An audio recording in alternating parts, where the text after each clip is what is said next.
Olá, povo de Deus, a paz do Senhor Jesus esteja com todos vocês, com as suas famílias. Nós estamos aqui para cultuarmos ao Senhor, para ouvirmos a palavra de Deus, e que essa palavra ela chegue na sua casa, que essa palavra chegue na sua vida, e que Deus, através da sua palavra, venha trabalhar no nosso coração, aperfeiçoando cada vez mais as nossas vidas para uma vida que Ele realmente quer para nós. A Ele toda a honra e toda a glória. Desejamos a todos uma boa noite e que Deus esteja protegendo cada um, cada família e cada irmão que está viajando. Nós vamos nesse momento orar a Deus, pedir ao Senhor que Ele abençoe essa palavra que nós vamos ministrar agora, tá bom? Então feche seus olhos nesse momento, curva a sua cabeça e oremos ao Senhor. Pai querido, nesse momento eu te peço no nome de Jesus Cristo, que Tu, ó Pai, abençoe, Senhor, cada vida que está nos ouvindo agora. Que o Senhor abençoe, Senhor, cada coração, Senhor, que vai receber a semente da Tua palavra.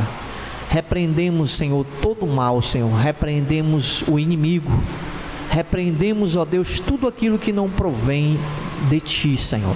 Senhor, em nome de Jesus, abençoa cada irmão, cada família, abençoa cada pessoa, muitas vezes pessoas anônimas, pessoas que não conhecemos, que estão assistindo essa mensagem.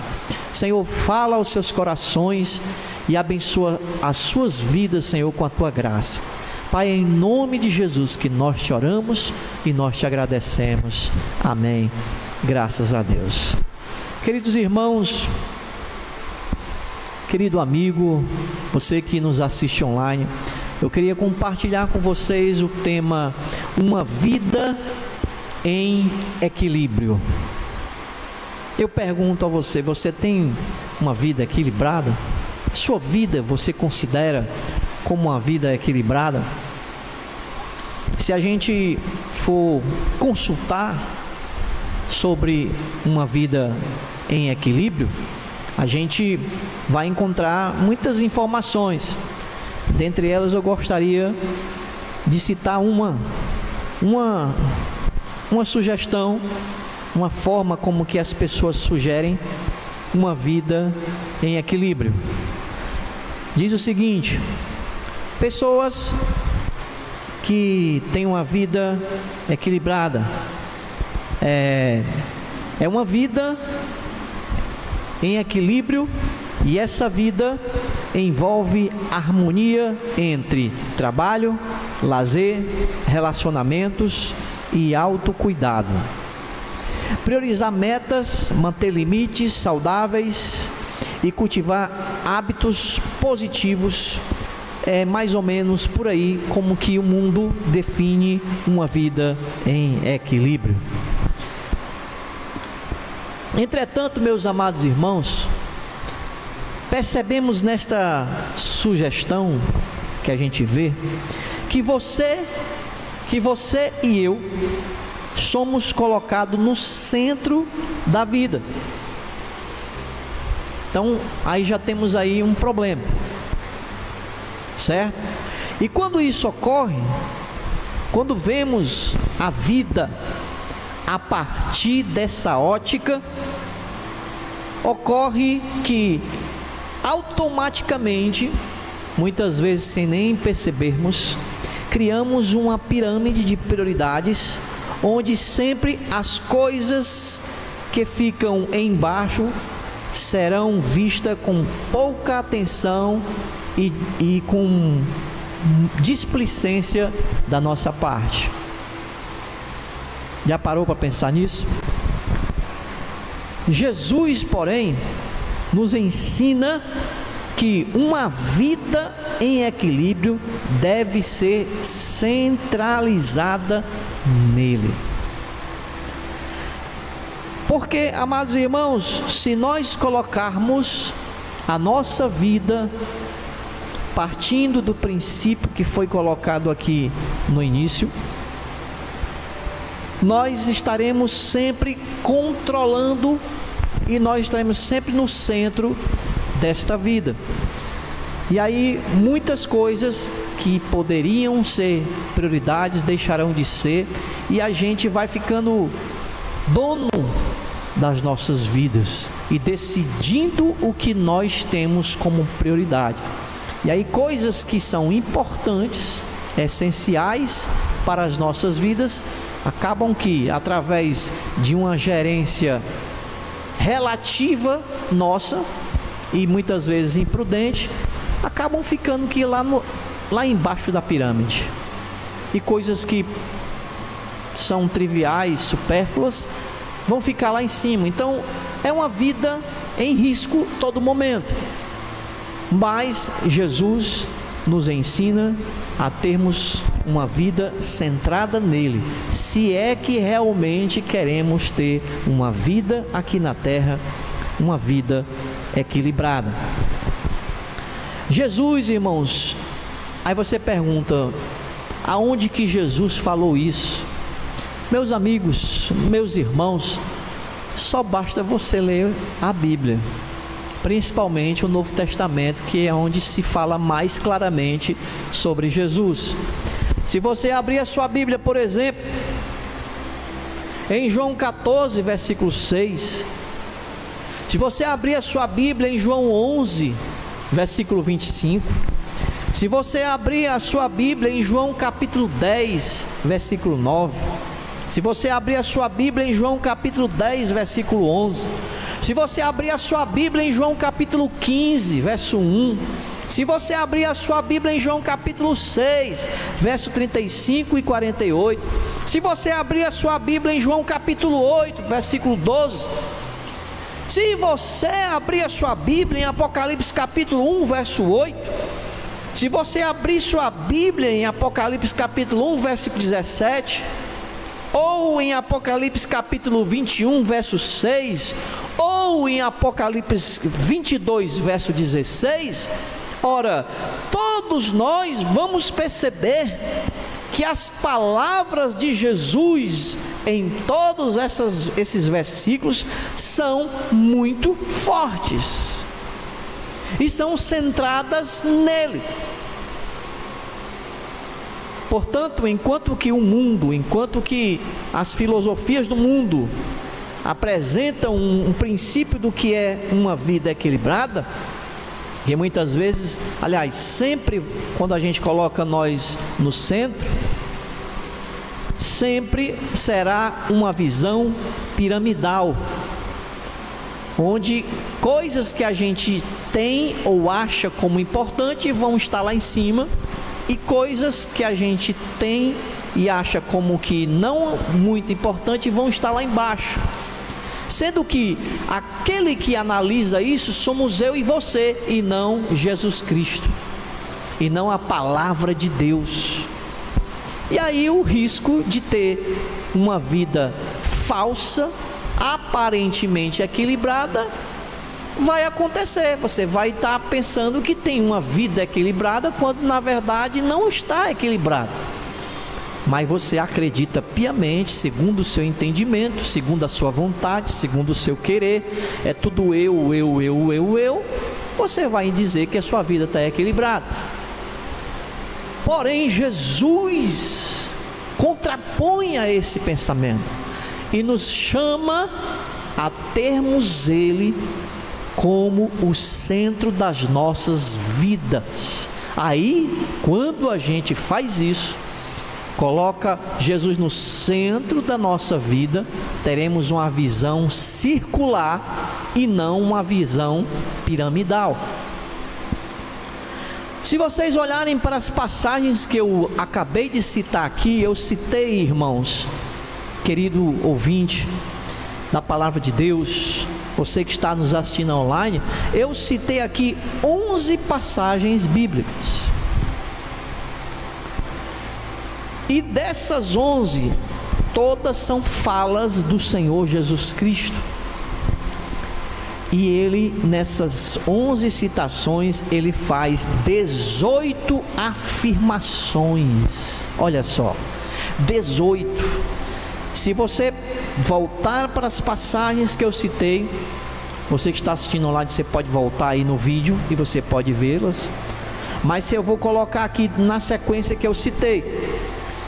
Dessas 11 passagens, Jesus faz 18 afirmações.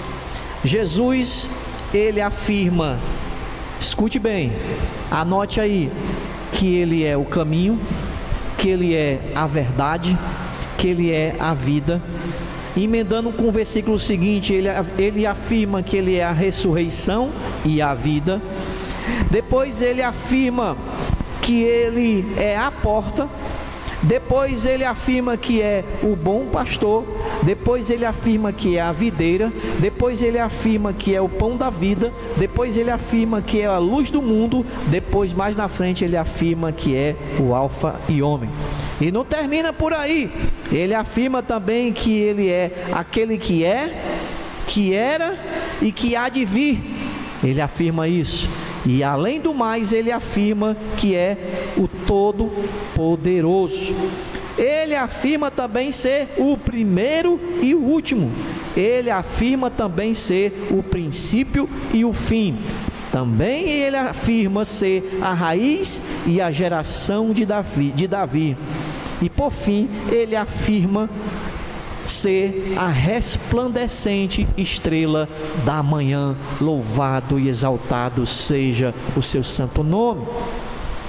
Ora, como ter, queridos, uma vida em equilíbrio sem Jesus no centro dessa vida? Não tem como. Não tem como acontecer isso, meu amado. Portanto, eu desafio você a fazer um gráfico aí no imaginário, no seu imaginário agora. Eu estou com um gráfico aqui, mas eu quero que você imagine. Vamos colocar aqui as duas visões. A visão onde que você é quem gerencia a sua vida. A visão é você quem projeta aquilo que é prioridade e é aquilo que você tem como meta e como importante. E vamos mostrar o segundo gráfico, vamos imaginar o segundo gráfico, Jesus sendo o centro da sua vida. Amém? Vamos lá, vamos colocar aqui, eu estou sendo aqui bem generoso. Vamos supor que você coloque na sua vida, nessa pirâmide, nessa visão piramidal, onde você é quem gerencia, lá no topo, a sua vida espiritual. Vamos ser otimistas. Você coloca a sua vida espiritual, até porque vida espiritual hoje, ela é uma palavra é uma frase bem genérica, né? O budista afirma ter uma vida espiritual, o umbandista afirma ter uma vida espiritual, o católico afirma ter uma vida espiritual, os evangélicos afirmam ter uma vida espiritual, né? As testemunhas de Jeová afirmam ter uma vida espiritual, o adventista do sétimo dia afirma ter uma vida espiritual, o mormonismo afirma ter uma vida espiritual, e aí o mundo inteiro, o islamismo afirma, os muçulmanos afirmam ter uma vida espiritual. Então, vamos ser otimistas e dizer que você coloca ela como na pirâmide da sua vida, para você ter uma vida equilibrada. Lá no topo você tem como prioridade a sua vida espiritual, ok? Aí depois você coloca embaixo a sua família, certo? Só exemplificando, não quer dizer que você gerencia a sua vida assim, mas só para exemplificar, para você ver a diferença. Segundo lugar vem a sua família. Terceiro lugar vem a sua profissão. Em quarto lugar vem a sua vida ministerial. O que é isso, pastor? É a sua vida de serviço. Aquilo que você serve, aquilo que você se torna útil para Deus, útil para as pessoas, útil para Deus. A sua vida ministerial, certo? Vamos colocar apenas esses 4 pontos na sua pirâmide, certo? Vida espiritual, família, imagine aí o gráfico da pirâmide. Terceiro, mais embaixo, a sua profissão, e lá em último, a sua vida ministerial. Eu pergunto a você, aonde que você vai ter prioridade? Lá no topo. Uma vida sem Jesus no centro, pode acontecer de outras coisas serem prioridade na sua vida. Eu estou sendo generoso, repito aqui, estou sendo otimista. Mas muitas coisas que não são boas para você, mas você tolamente acha que você coloca lá no topo. E coisas que Deus, Jesus, que conhece mais profundamente o que nós precisamos, o que é mais importante para nós, Ele conhece na sua infinita sabedoria, acabam que nem fazendo parte da nossa lista de prioridade. Às vezes nem sequer está na nossa pirâmide, e quando está lá embaixo. Como por exemplo a nossa vida ministerial, aquilo que podemos fazer para Deus e servir as pessoas para glorificar a Deus.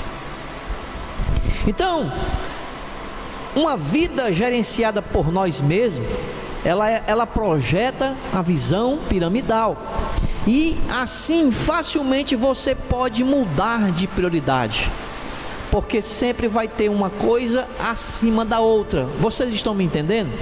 Sempre vai ter alguma coisa em cima sobre a outra, e você é quem gerencia e quem decide isso. Então fica tudo relativizado, fica tudo debaixo dos seus achismos, dos seus prazeres, daquilo que você, dos seus sentimentos. E aí, essa vida, meu amado irmão, meu amado amigo, sinto muito em lhe dizer, essa vida não é uma vida equilibrada. Amém? A vida equilibrada é quando você coloca Jesus no centro, quando Jesus é o centro da sua vida. Vamos voltar ao que nós citamos 11 passagens bíblicas. Dessas 11 passagens bíblicas, Jesus fez 18 afirmações sobre quem Ele é. Eu citei essas 18 afirmações. Você é capaz de prosseguir ainda teimando de que você é que tem que gerenciar a sua vida? É isso mesmo? Você tem certeza disso?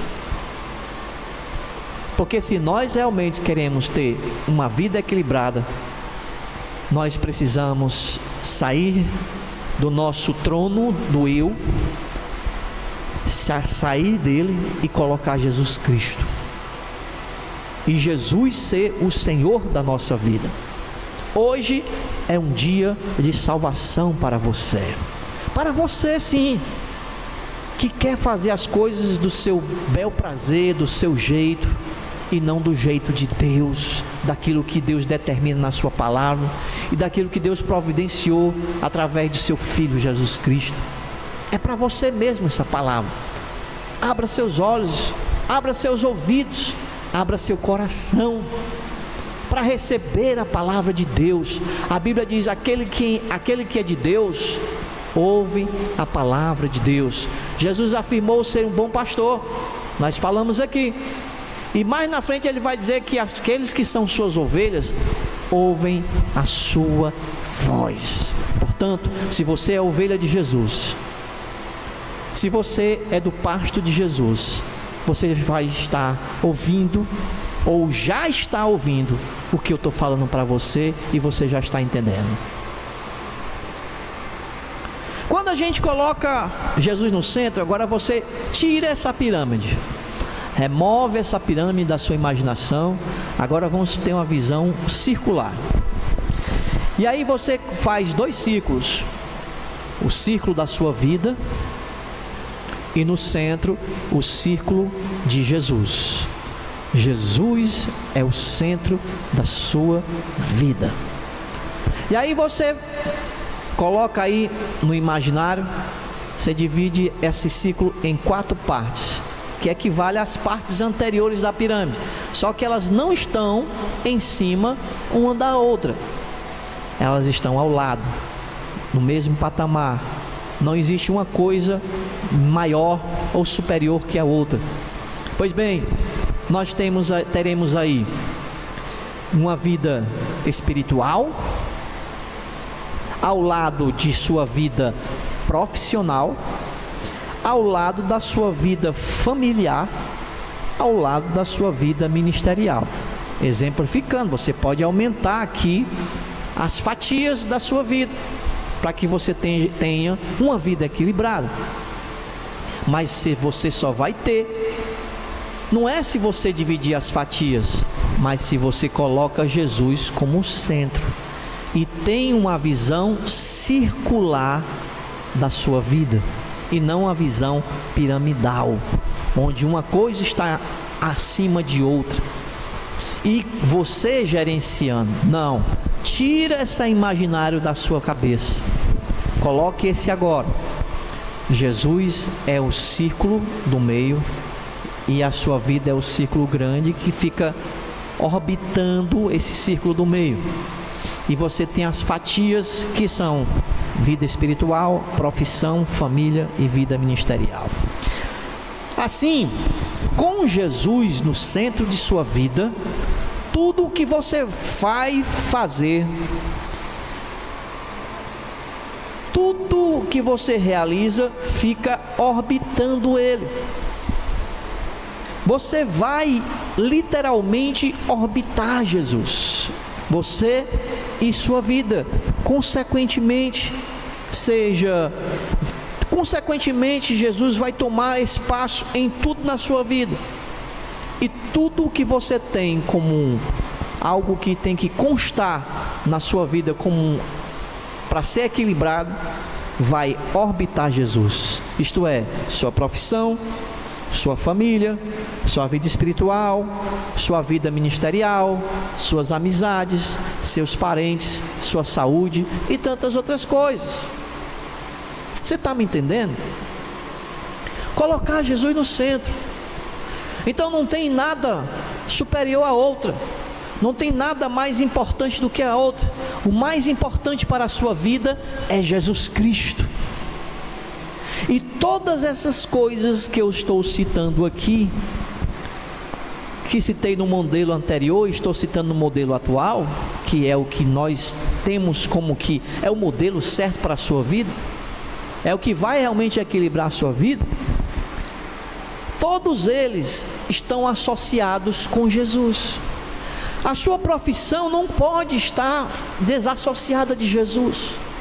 A sua vida ministerial não pode estar desassociada de Jesus. A sua vida e sua família não pode estar desassociada de Jesus. Porque na visão piramidal, por exemplo, vamos botar Deus como topo da pirâmide. Aí você bota embaixo família. Depois você bota mais embaixo profissão. Depois mais embaixo você bota a igreja, por exemplo. Então, as coisas sempre vão estar embaixo uma das outras. Mas o propósito de Jesus é que você, a sua vida, seja para a glória dele. A sua vida é para a glória de Deus, não é apenas no dia que você vem para o culto. Aí é uma parte pequena da sua vida. E se a gente somar os dias da semana, as horas que você se dispõe para as outras coisas, fora o culto a Deus, você tem muito mais tempo para a sua vida privada. Então, se você considera apenas o culto na igreja como aquela vida que você está separando para Deus, coitado de mim e de você. E estamos totalmente fora do propósito de Deus, da visão circular. Nós estamos dentro da visão piramidal. E que, na verdade, a pirâmide fica de cabeça para baixo, porque Deus acaba ficando por último. Porque no cálculo numérico do seu tempo, se for calcular apenas o dia que você vem para o culto, vai estar sempre em desvantagem aquilo que é mais importante, que é Deus. Então, Deus, Jesus, tem que estar na sua profissão. Nós temos que levar Jesus para o nosso trabalho. Não é você estar pregando para as pessoas durante o seu trabalho, mas é você estar expressando e exalando o bom perfume de Cristo. É você, a tempo e fora de tempo, falar de Jesus. Ser um cristão já é importante para a sua vida profissional. Porque as pessoas vão ver que você é uma pessoa honesta, que você é uma pessoa que não tem enrolada, que você é uma pessoa que é diferente. O mesmo ocorrerá na sua família. A sua família vai perceber que você não é crente só na igreja, você é crente na sua casa. O mesmo vai ocorrer em relação à sua vida espiritual, porque você vai cultuar exclusivamente o nosso Deus, o Senhor Jesus Cristo, e você não vai dividir a sua glória com outro, com imagem de esculturas. Como diz o profeta de Deus lá no livro de Isaías, né? Eu sou o Senhor e fora de mim não há outro, não darei meu louvor às imagens de esculturas. Deus não divide sua glória com ninguém. Então, na vida espiritual, Jesus é o centro. A sua vida espiritual tem que orbitar Jesus, mais ninguém. Sua família, sua vida ministerial, suas amizades, até mesmo a sua saúde. Então, quando a gente coloca Jesus no centro, as coisas passam realmente a ter sentido na vida. Por quê, pastor? Porque Jesus, ele afirmou quem ele era. Ele afirmou ser o caminho, a verdade e a vida. Ele afirmou ser a ressurreição e a vida. Ele afirmou ser o pão da vida. Ele afirmou ser a videira verdadeira. Ele afirmou ser o alfa e o ômega, o princípio e o fim, aquele que é, que era e que há de vir. Você acha pouco? Ele afirmou ser o Todo-Poderoso. Ele afirmou ser a porta. Ele afirmou ser o bom pastor. Ele afirmou ser a luz do mundo. Então, colocar Jesus no centro na vida é um ato não só de fé, mas um ato de inteligência. Porque aí sim você vai ter uma vida equilibrada. E se você continuar tendo essa visão piramidal, você vai estar sempre se decepcionando com seus projetos. Olha só, irmão, pense bem, estamos no começo do ano, um momento em que nós projetamos metas e coisas para as nossas vidas. Aí eu te pergunto, aonde é que está Jesus nesses teus projetos? Se ele não for o centro, se você não tiver uma visão circular, ao invés da visão piramidal, vai ser a mesma coisa do ano passado, ou talvez pior. Portanto, meu amigo, meu irmão, até mesmo você cristão, evangélico, precisamos colocar Jesus no centro da nossa vida. Deus está falando aqui e agora, comigo e com você. Precisamos fazer isso, meus amados. Olha só, Jesus em João capítulo 10, versículo 10, ele vai dizer, o ladrão vem somente para roubar, matar e destruir. Eu vim para que tenham vida e a tenham com plenitude. Será que nós teremos uma vida plena, uma vida abundante, como tem em outras traduções, sem Jesus? Não tem, meu querido. E fora Jesus, o que nós temos é o ladrão. É aquele que só vem para tirar proveito da nossa vida. É a falsa religiosidade, é o diabo. A gente percebe nessa passagem que são as duas coisas dentro do contexto que Jesus está se referindo: a falsa religiosidade e o Satanás, que vem para roubar, matar e destruir. Quanto a Satanás, é só você olhar o contexto. Em João 8,44, Jesus afirmou que o diabo é mentiroso e homicida desde o princípio. É mentiroso desde o princípio, ele é homicida. Então, está em João 8,44, é um texto bem próximo. Portanto, dentro do contexto de João, esse ladrão é uma afirmação que Jesus fez se relacionando ao diabo. Quando você lê João capítulo 10, versículo 1, que está bem próximo de João 10, 10, Jesus vai dizer que ele entra pela porta do aprisco das ovelhas. Irmãos, essa afirmação é muito clara com João 1,14. Estamos todos dentro do mesmo livro. Em João 1,14, a Bíblia diz que João diz que o Verbo se fez carne, que é Jesus Cristo, e habitou entre nós, cheio de graça e verdade. Jesus entrou pela porta. Jesus teve acesso a nós pela porta. E qual foi a porta? Ele se tornou carne e osso, carne e sangue, que nem eu e você. E ele veio aqui a esse mundo, não foi para passear. E ele veio a esse mundo, não foi para roubar, não foi para matar, não foi para destruir. Ele veio a esse mundo para nos dar vida, e vida com abundância. Assim, o diabo,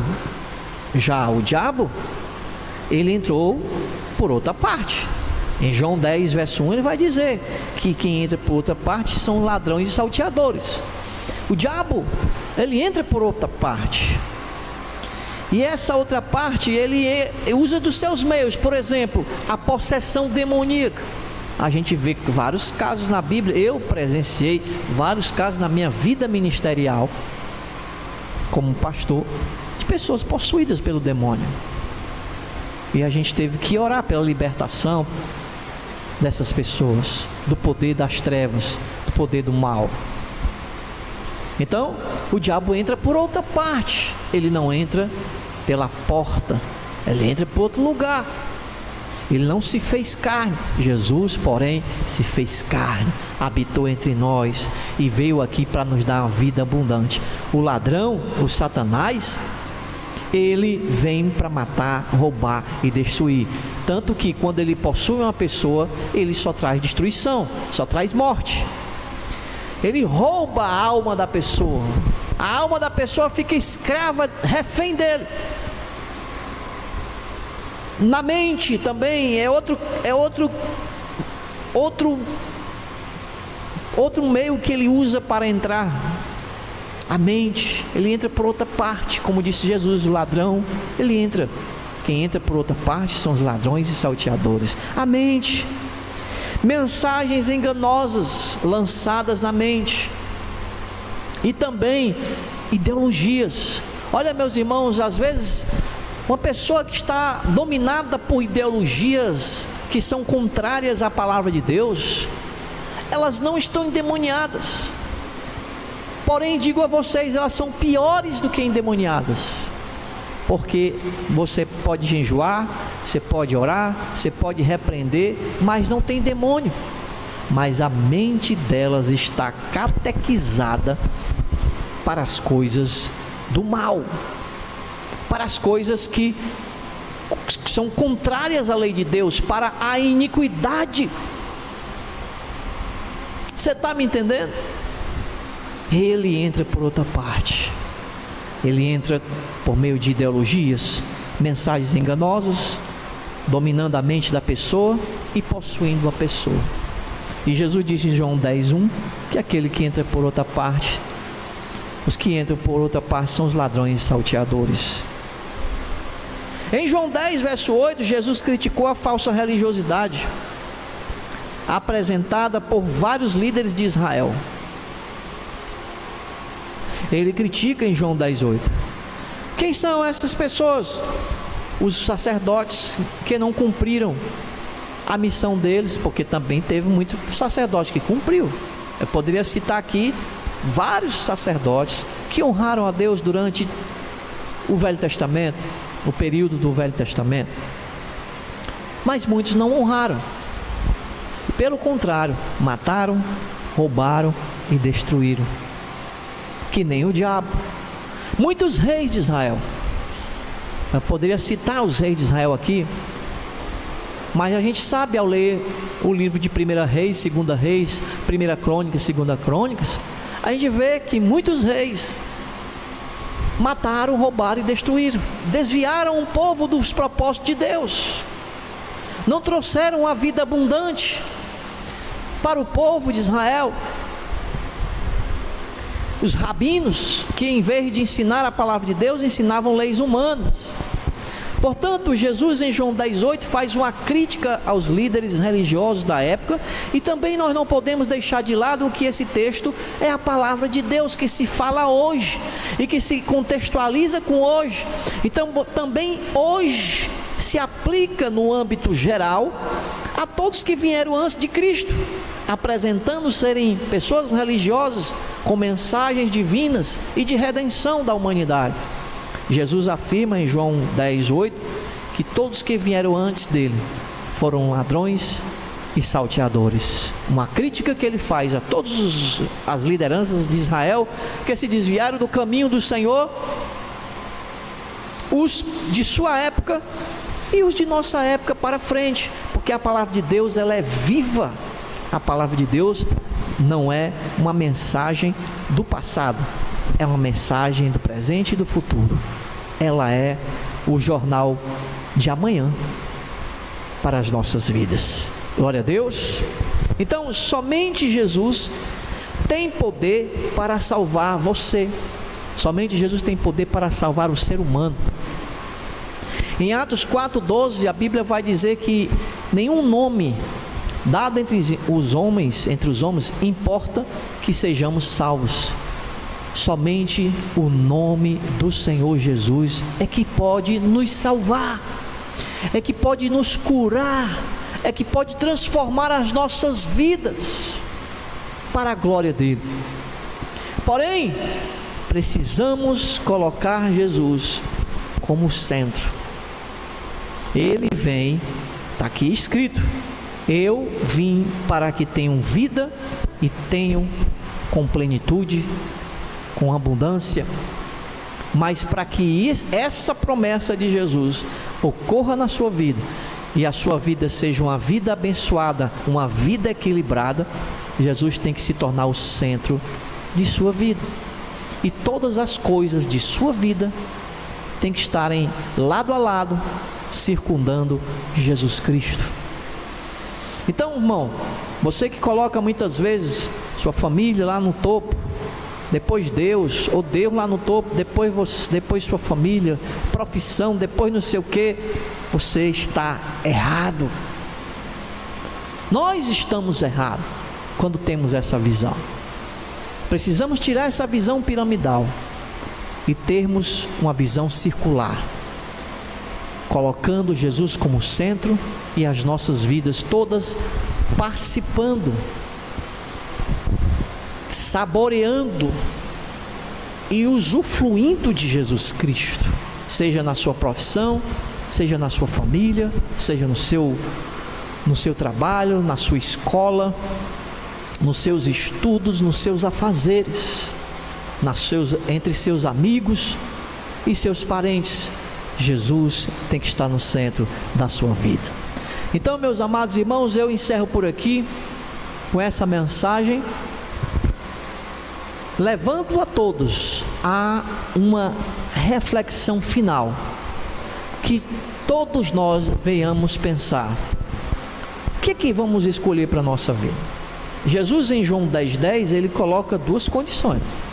Ele diz que o ladrão, representado aqui no Satanás, representado aqui de acordo com o contexto que eu mostrei, também na falsa religiosidade, ele não vem a não ser para roubar, para matar e para destruir. Você quer continuar com isso para a sua vida? Aí não é problema meu, é problema seu. Mas você diz assim: eu quero mudar isso.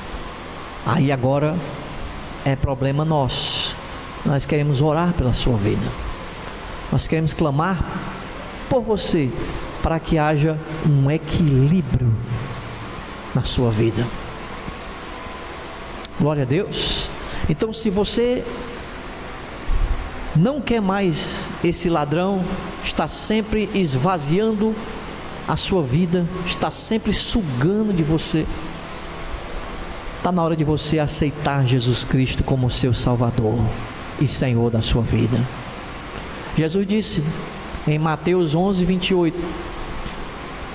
vinde a mim todos que estão cansados e sobrecarregados. Está cansado? Está cansado de todo ano você fica colocando essa visão piramidal e você não tem êxito? Aceite Jesus Cristo na sua vida. Jesus diz: vinde a mim, todos estão cansados e sobrecarregados, que eu vos aliviarei. Ora, Jesus é o alívio, porque Ele passa a ser o centro. E quando nós nos permitimos que Ele seja o centro, a nossa vida só tende a melhorar, principalmente a nossa vida espiritual. Consequentemente, tudo vai tender a melhorar, porque nenhuma coisa está acima da outra. Todas são regadas e alimentadas e fortalecidas por Jesus Cristo. Ele diz: o ladrão vem para essas coisas que eu citei, mas ele diz: eu, porém, vim para que tenham vida e vida de qualidade, vida abundante, vida plena. Louvado seja o nome do Senhor. Então eu quero orar por você, que essa mensagem tocou no seu coração, e você percebe que o desenho, o gráfico está bagunçado, né? Pois está na hora de você equilibrar isso na sua vida. Amém? Vamos orar? Vou orar por você nessa hora. Espírito Santo de Deus, a palavra foi entregue. Agora Tu começa a agir nessas mentes, a agir nesses corações, fazendo, Senhor, essa reforma, fazendo, Senhor, essa mudança, desmanchando, Senhor, toda altivez humana, toda confusão humana, como a Torre de Babel, com aquela ponta lá em cima, e eles se confundiram. Senhor, eu te peço agora que o Senhor traga, Senhor, união a essa mente, centralizada em Jesus Cristo. Que haja, Senhor, perdão dos pecados, que haja, Senhor, redenção, que haja, Senhor, renovação. Que esse ano de 2024, Senhor, que está só começando, venha, ó Deus, ser diferente na vida desse irmão, na vida dessa pessoa que está nos ouvindo, através de um modelo bíblico, onde Cristo é o centro, onde Cristo é o Senhor, onde Cristo rega e alimenta todas as áreas da nossa vida. Eu te peço em nome de Jesus, pela profissão, pela vida ministerial, pela família, pela vida espiritual, de cada um que está, ó Deus, nos ouvindo agora, e aquele que crê em todo o coração, que o Senhor entre, Senhor, e faça morada nessa pessoa, Senhor, e que essa pessoa seja fortalecida. A tua palavra diz: eis que estou à porta e bato, se alguém abrir, eu entrarei e cearei com ele. Senhor, em nome de Jesus, que esse coração que se abriu, o Senhor venha transformar, o Senhor venha reinar e o Senhor venha abençoar. É assim que nós te oramos e nós te agradecemos, no nome santo de Jesus Cristo. Glória a Deus. Queridos, olha só, para terminar, eu tenho um aviso para dar para vocês. É o aviso da semana. Amanhã, segunda-feira, nós teremos um momento de oração, irmãos, pela manhã. Você é nosso convidado. Não viajou? Está em Fortaleza? Está perto daqui da gente, da igreja? Venha orar. Coloque Jesus no centro da sua vida. Amém? E domingo que vem nós teremos o nosso culto ao Senhor. Amém? Presencial. Estaremos aqui dando continuidade na palavra que eu preguei domingo passado. Amém? A parte 2. Amém? Falarei sobre a igreja de Jesus. Então, são esses os nossos avisos. Que Deus os abençoe ricamente e que a paz de Deus, a paz de Jesus Cristo esteja em seu lar. Amém? Levante suas mãos aos céus que eu vou abençoar. Senhor, em nome de Jesus, Abençoa essa família, esse lar, essa casa. Acampa com os teus anjos. Protege, ó Deus, dá o livramento. Guarda, Senhor, aonde que for que teu filho esteja, que o Senhor guarde e o Senhor proteja. Em nome do Pai, do Filho e do Espírito Santo. E assim que o amor de Deus, nosso Pai, a comunhão, as consolações do Espírito Santo, a presença e a graça de nosso Senhor e Salvador Jesus Cristo esteja com todos nós, com todo o povo de Deus, espalhados nos 4 cantos da terra, hoje e até o dia da sua vinda. E aqueles que esperam o Senhor Jesus digam: Maranata. Ora vem, Senhor Jesus. Deus te abençoe. Boa noite, a paz do Senhor Jesus e boa semana para todos.